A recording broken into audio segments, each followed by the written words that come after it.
पिछले टर्म पे हम लोग पढ़े थे कि एरोबिक और अनएरोबिक रेस्पायरेशन दो प्रकार के होते हैं। अनएरोबिक रेस्पायरेशन माइक्रो ऑर्गेनिज्म में होते हैं, यीस्ट में होते हैं या हमारे मसल सेल्स में होते हैं। लेकिन aerobic respiration totally oxygen depend process.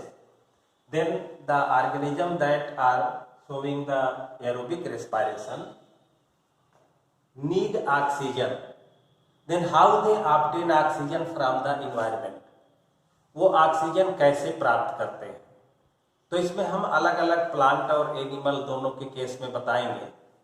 पहला होता है gas exchange in case of plant. Then plant exchange the gases through the stomata.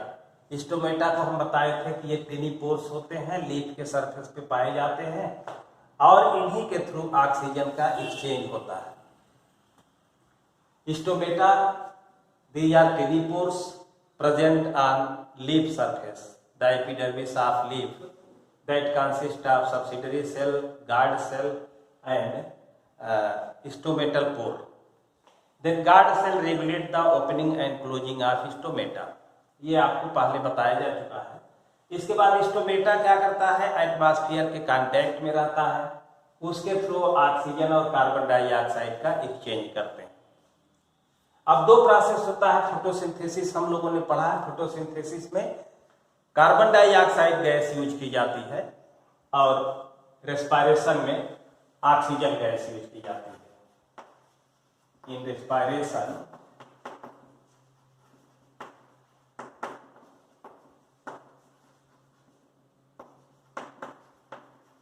oxygen gas is used and in photosynthesis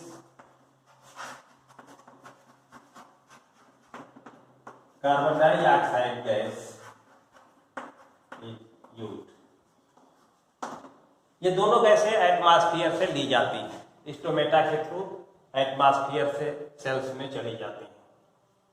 लेकिन फोटोसिंथेसिस हम जानते हैं कि लाइट के प्रेजेंस में होता है, जो उसका लाइट रिएक्शन होता है और उसी समय स्प्लाइटिंग ऑफ वाटर होता है, वो टूट करके ऑक्सीजन और हाइड्रोजन में बदल जाता है और वही ऑक्सीजन इवाल्व होती है एटमॉस्फेयर में।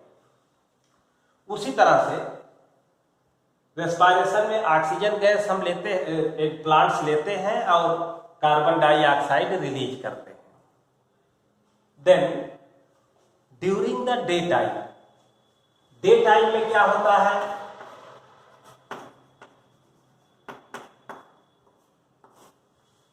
Carbon dioxide evolve from the respiration.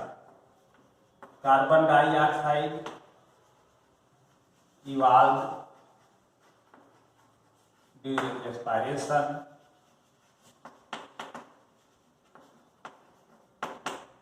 is used in process of photosynthesis।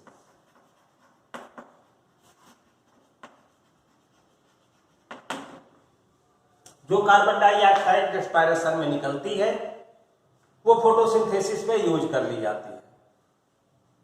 यानी एक्सटर्नल इन्वायरमेंट से कार्बन डाइऑक्साइड नहीं ली जाती है। और दूसरा पॉजिटिव पॉइंट इसका यह है, plant release oxygen gas during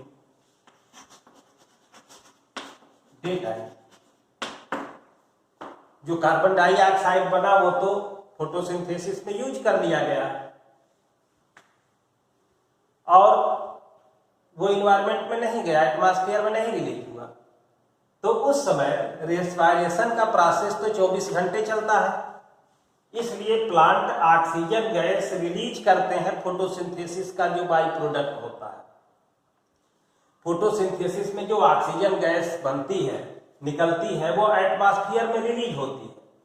लेकिन जो कार्बन डाइऑक्साइड रेस्पायरेशन में बनता है वो फोटोसिंथेसिस में यूज कर लिया जाता है। इसलिए दिन में प्लांट जो होते हैं ऑक्सीजन गैस ही रिलीज करते हैं और इसी का उल्टा होता है during the night when dark reaction of photosynthesis takes place, then respiration and oxygen photosynthesis both are takes place simultaneously, then carbon dioxide released into the atmosphere. तो रात के समय oxygen gas carbon dioxide respiration में नहीं use की जाती है, इसलिए रात के समय पौधे फोटोसिंथेसिस में कार्बन डाइऑक्साइड रिलीज करते हैं और वो ऑक्सीजन कार्बन डाइऑक्साइड एटमॉस्फेयर में भी रिलीज होती है। इसलिए कहा जाता है कि रात के समय पेड़ के नीचे नहीं सोना चाहिए और दिन के समय वो कार्बन डाइऑक्साइड यूज हो जा रही है, केवल ऑक्सीजन ही रिलीज हो रहा है।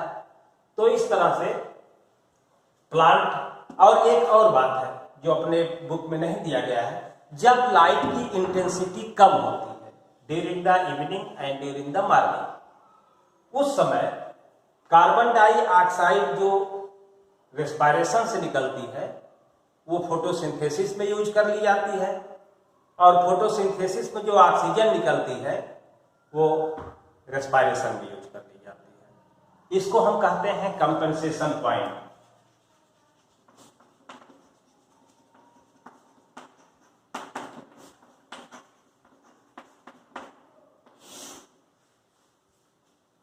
During the morning and evening, when light intensity is low, then carbon dioxide evolved during the respiration is used by photosynthesis and oxygen gas evolved by the photosynthesis is used into the respiration process.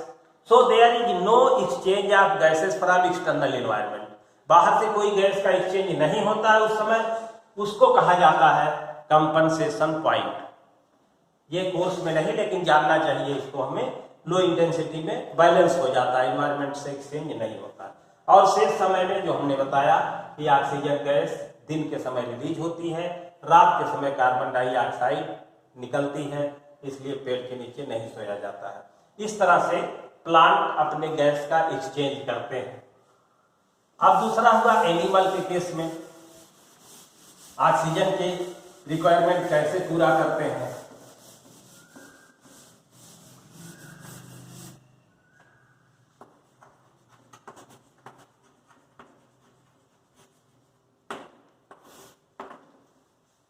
Diffusion process से plant भी अपना gas लेते हैं, animal भी लेते हैं। Atmosphere से oxygen gas animal की बॉडी में चला जाता है। अब जो यूनिसेलुलर ऑर्गेनिज्म होते हैं,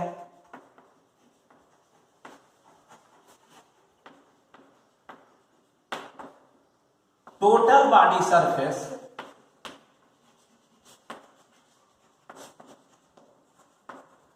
is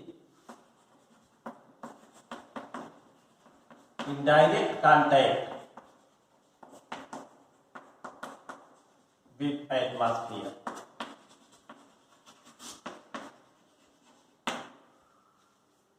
So they obtain oxygen or take oxygen through their body surface by the process of diffusion.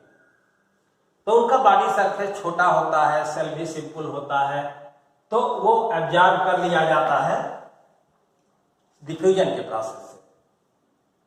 और वही अगर मल्टीसेलुलर ऑर्गेनिज्म है तो मल्टीसेलुलर ऑर्गेनिज्म का है बात क्या है, कॉम्प्लेक्स बॉडी डिजाइन है, मल्टीसेलुलर ऑर्गेनिज्म है, बाहर भी सेल है, अंदर भी सेल है। All cells are not in direct contact with the environment, so they have different part for exchange the gases और the respiratory system and the oxygen taken by diffusion process is not sufficient for respiration process। इसका एक question भी आपके book में है, तो उसका यही आंसर होगा इन case of unicellular organism total body surface is in direct contact. ये दोनों शब्द अलग अलग है, एक में कर देंगे तो मामला उलट जाएगा।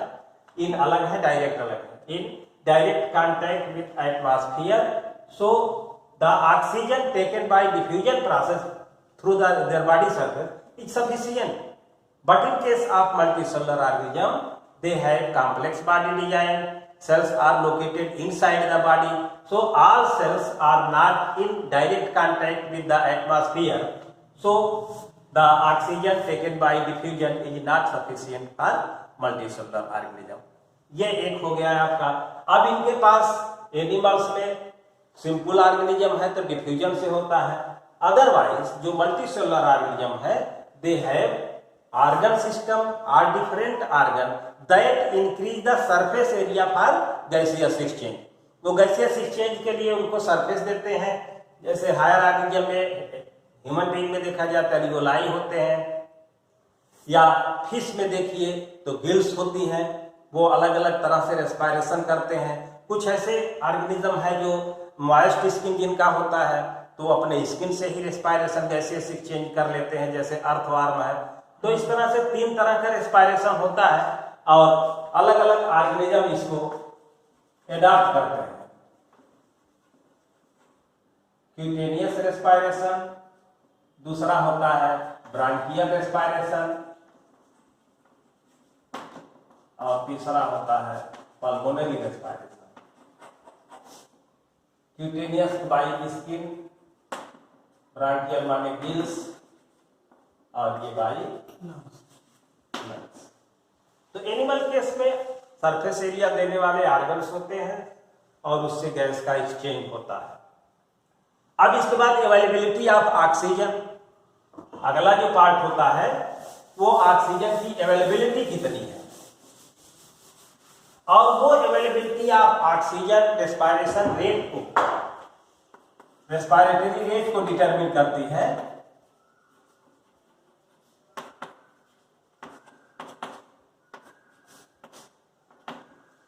कंपेयर किया जाता है टेरेस्ट्रियल एनिमल और एक्वेटिक एनिमल के लिए। तो ये कहा जाता है, क्वेश्चन भी अपने बुक में है कि respiratory rate of aquatic organism is more high और rapid in comparison to respiratory rate of terrestrial organism. तो इसका जवाब हम क्या देंगे? How can we answer this question? Then a quantity of oxygen or amount of oxygen present in atmosphere is more। हम जानते हैं 21% ऑक्सीजन एटमॉस्फेयर में होता है। then sufficient oxygen is exchanged through the surface by the terrestrial organism, so they have slow respiratory rate। and in case of aquatic organism, what is the source of oxygen in these animals? they obtain oxygen from the water। जो dissolve oxygen होती है उसी को लेते हैं। then the amount of oxygen present in dissolved form in water or in aquatic body or water bodies is more less, बहुत कम होता है in comparison to atmosphere। Atmosphere की तुलना में उनका ऑक्सीजन मात्रा कम होती है, इसलिए वो ऑक्सीजन के रिक्वायरमेंट को पूरा करने के लिए जल्दी जल्दी रेस्पायरेशन करते हैं। So the aquatic organism has sufficient rapid rate of respiration in comparison to terrestrial animal because they obtain oxygen from the atmosphere and aquatic animals take oxygen from the water that is present in dissolve form. तो इस तरह से दोनों के respiratory rate में difference होता है।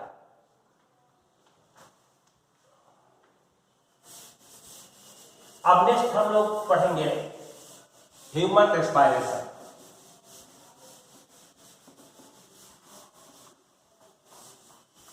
Respiration in human being.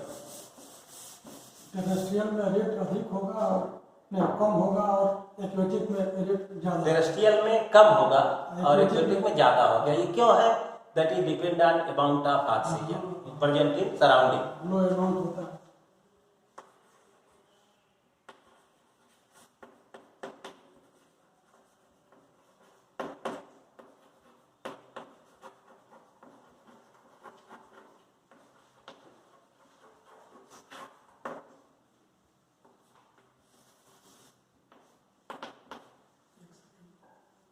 Human beings एक डेवलप ऑर्गेनिज्म है।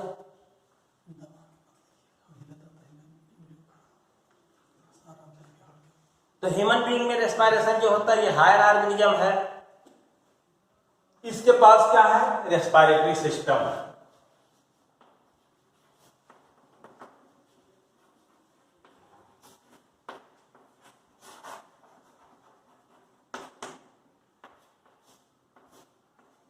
Human being has well-developed respiratory system that include nostrils, nasal canal, nasopharynx,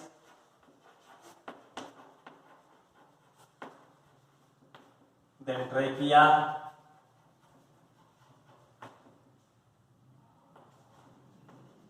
bronchus and bronchiole,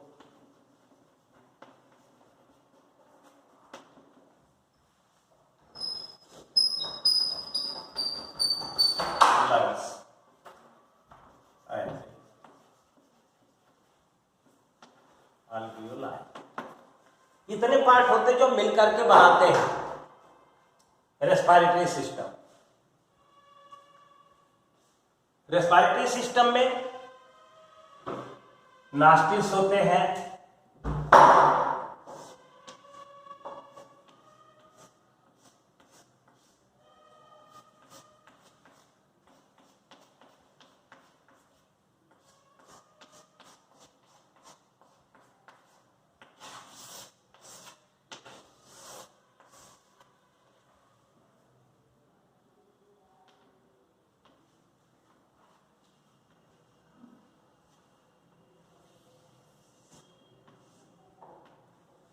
ये नॉस्ट्रिल आपका हो गया।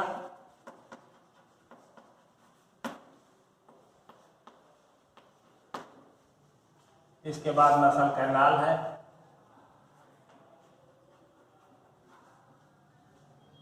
यहां माउथ के पीछे यहां पे कैविटी होती है जिसको नासोफायरिंक्स कहते हैं।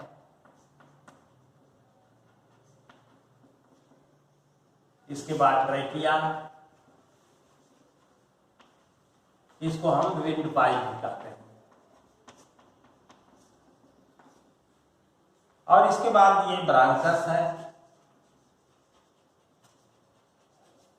ये सब ब्रांकियोल है।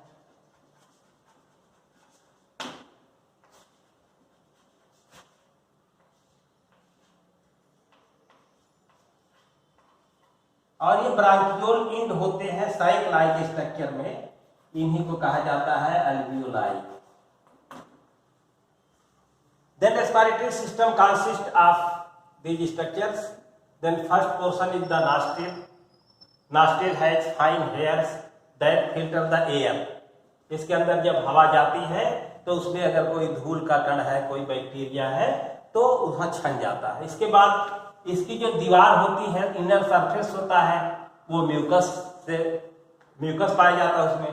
तो अगर बैक्टीरिया कोई और फाइन है तो इसमें जाके फंस गया, वो चिपक गया तो ट्रैपिंग हो गई। अब आपका प्योर एयर आता है यहां पर नासोफेरिक्स में।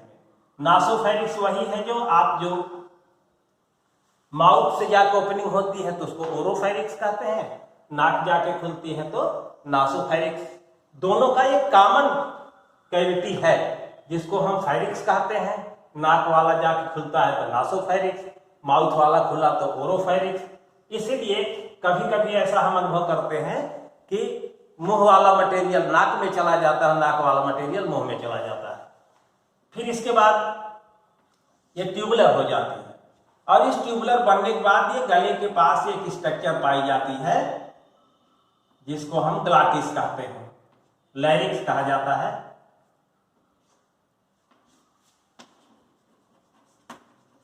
इसके अंदर फ्लैप होते हैं जिससे आवाज भी निकलती है, तो इसको हम वॉइस बॉक्स भी कहते हैं, एडम सेपुल भी कहा जाता है। और इसके ऊपर एक ढक्कन पाया जाता है। कारण यह है कि यहीं से आपकी ओरोफेरिक्स से आकर के जो एलिमेंट्री कैनाल का आपका जो आइसोफेगस है वो भी अलग होता है। तो इसका काम ये होता है, इसको हम एपिग्लाटिस कहते हैं।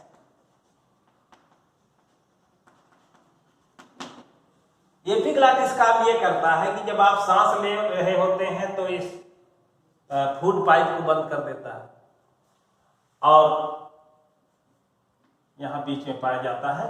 अगर सांस ले रहे हैं तो इधर को लुढ़क गया, और भोजन कर रहे हैं तो इधर को लुढ़क गया। तो एक तरह से पैसेज को मेंटेन करता है ये। कभी कभी हवा का एक्सचेंज भी आप करते रहते हो और भोजन भी करते रहते हो। खाना खाते समय नहीं बोलना चाहिए, ये बार बार इंडिकेशन दिया जाता है।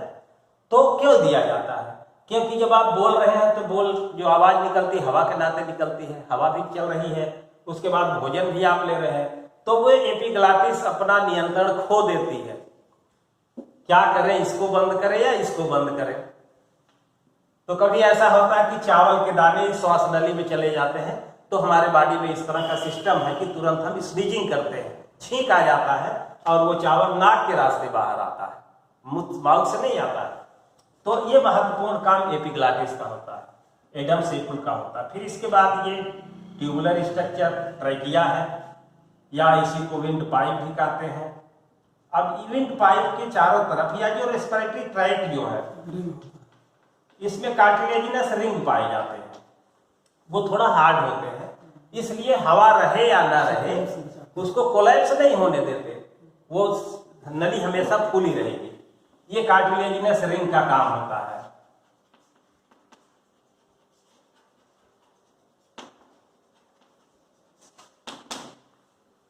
ये इसके आकार को मेंटेन करता है। फिर इसके बाद आकर के ये दो भागों में बढ़ जाता है ट्रैकिया, तो उसको ब्रांकस कहते हैं।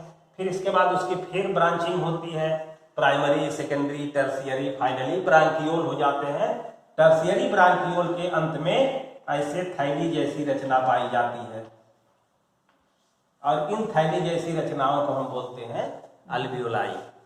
ये अल्वियोलाई छोटे छोटे गुब्बारे होते हैं, that provide surface for gaseous exchange. हवा जाकर के इसी में जुड़ता है।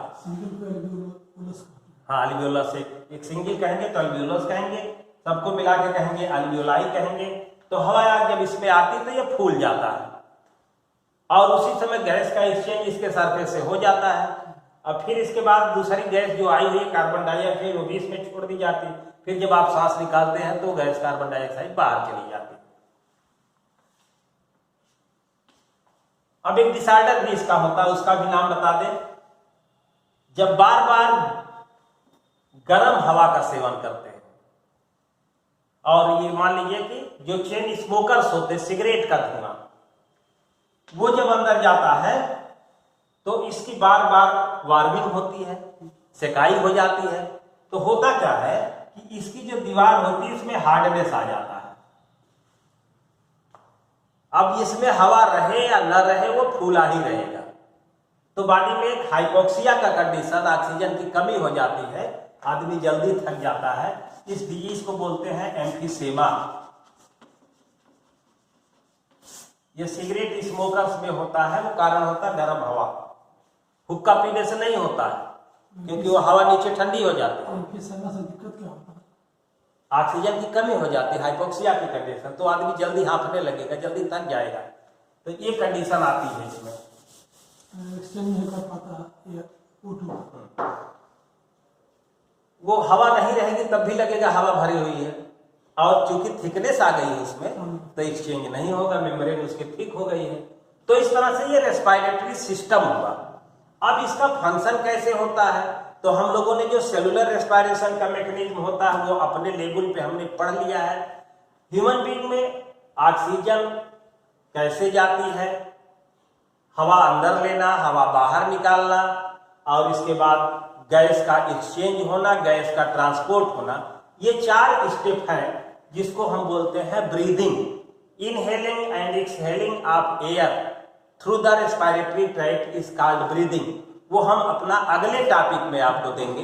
ये रेस्पिरेटरी सिस्टम तक का काम पूरा हुआ।